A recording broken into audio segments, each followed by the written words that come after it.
China had been closed for centuries. 没有听到过这样的groove. Wake me up before you go. People thought of Wham as Britain's biggest group. Wake me up before you go. 大部分大家都是想动，但是不知道该怎么动。George and Andrew were carrying a lot of cultural and economic importance. They were there as ambassadors. No one's done this before. We want everybody to get up and have a quick dance. No. That was a look at the new documentary titled Wham! 10 Days in China. The film premieres tomorrow in theaters for one day only, and it chronicles the award-winning English duo's groundbreaking 1985 tour as the first Western pop group to perform in China, a landmark moment that introduced live pop music to new audiences and captured a country beginning to open up to Western culture during a period of transformation. Joining us now, member of one of the most successful pop acts of the 80s, selling more than 30 million certified records worldwide just from 1982 to 1986, Wham musician Andrew Ridgeley, and the director of the feature documentary, Mike Christie. Good morning to you both. Thank you so much for being here. Andrew, first question to you. I mean, just talk to us if you can. Put yourself back in that mindset of what it was like then. As just established, you're one of the biggest stars of the 80s. But this is a new frontier. You're doing something here, going to China, that no one had really done before. Put us back in how you were feeling as you embarked upon that adventure.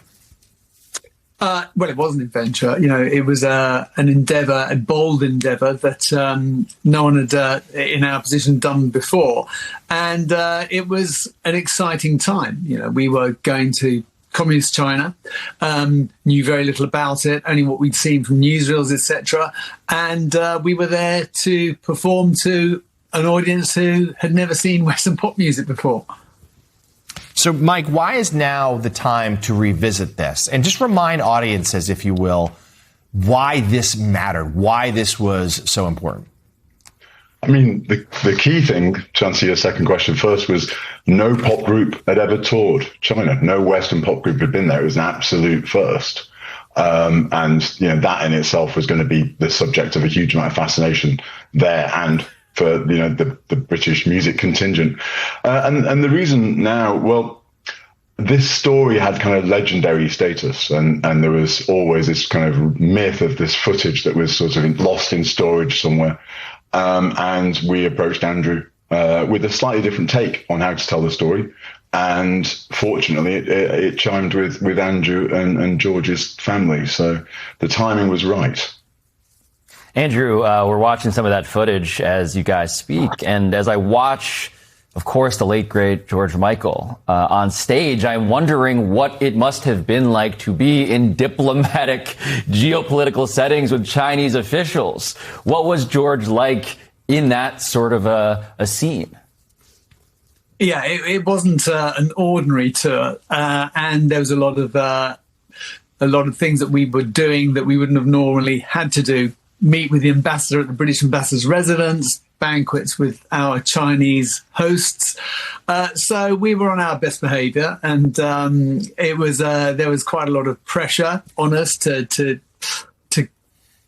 give a good account of ourselves, both, you know, on and off stage. So yeah, an unusual environment for us to find ourselves in.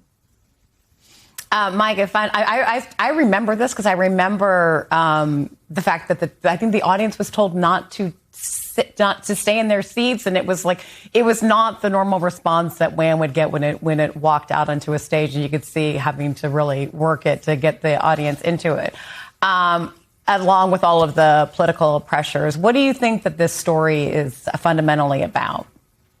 Well, aside from the fact it's an amazing music story, I think it's about two things. It's about pressure, which, you know, Andrew alluded to there. It was an incredible building pressure throughout the whole trip, which takes quite a few surreal turns.